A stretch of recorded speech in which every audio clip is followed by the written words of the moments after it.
يا مساء الفل عليكم حبايبي، عاملين ايه؟ يا رب تكونوا بخير. معكم منى المسلمي. النهارده بقى نعمل مع بعض كده سناك تحفه كلنا بنموت فيه، والعيال بصوا كله. يعني احنا بنروح المطاعم عشان نطلبه الاول. هنعمل كده صوابع الموتزاريلا ونعرف بقى نقليها ازاي. يلا بينا اوريكم الطريقه.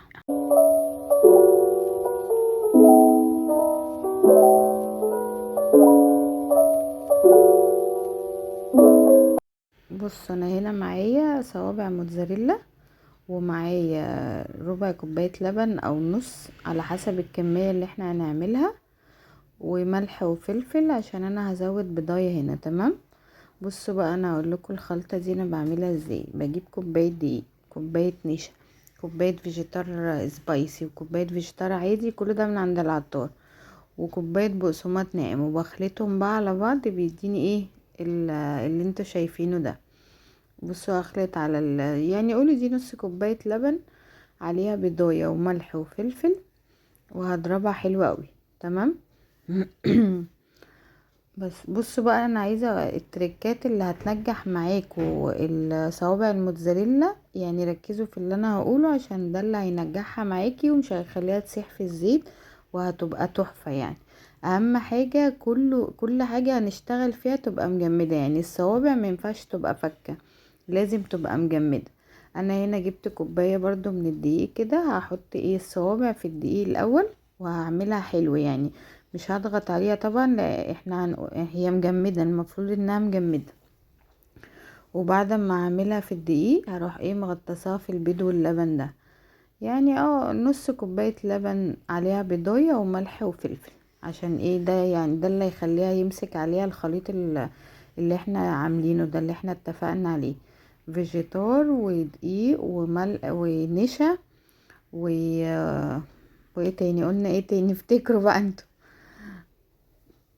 هنعمل نفس الخطوات تاني. هنحط في الدقيق، وبعدين بيض ولبن، وبعدين نحط بقى في الخليط اللي احنا عاملينه مع بعض، اتفقنا عليه بقى من الاول. بص، ده الخليط ده بينفع في اي حاجة بقى، في بانيه، في ستريبس، بيبقى تحفة بقى، في حتى بفتيك.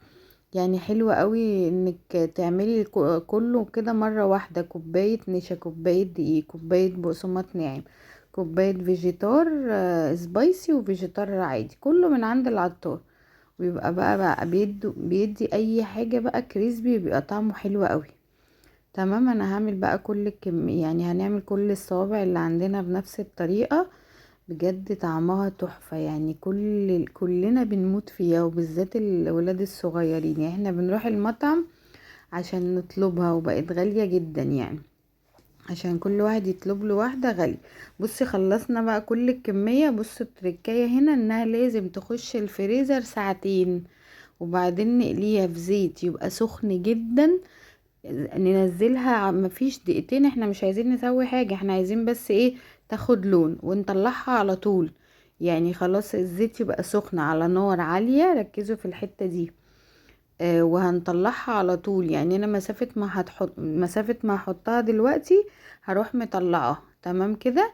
وتبقى مجمدة مطلعة من الفريزر. يا جماعة خدوا بالكم، لازم بعد ما نخلصها بالبقسماط ندخلها الفريزر ساعتين، وبعدين الزيت يبقى سخن قوي ننزلها ثانية وتطلع، يا دوبك تاخد اللون بس كده ونطلعها. احنا مش عايزين نسوي حاجة، وهتطلع معاكم بقى بالمطة ديت ويعني بصوا طعمها تحفة. قدميها بقى مع كاتشب، مع مايونيز، اي صوصات بتحبيها، بجد روعة يعني، هتعجبك جدا. وكل الاولاد بتموت فيها. يعني احنا بنروح المطاعم عشان نطلبها. بس خدوا بالكم التريكات اللي انا قلتها، وان شاء الله هتطلع معاكي ناجحة جدا. اهم حاجة ان هي تبقى مجمدة، والزيت اللي انت هتقليها فيها يكون سخن جدا، وما تأخريهاش في الزيت. وبس كده حبايبي، خلصنا فيديو النهاردة، اتمنى يعجبكم.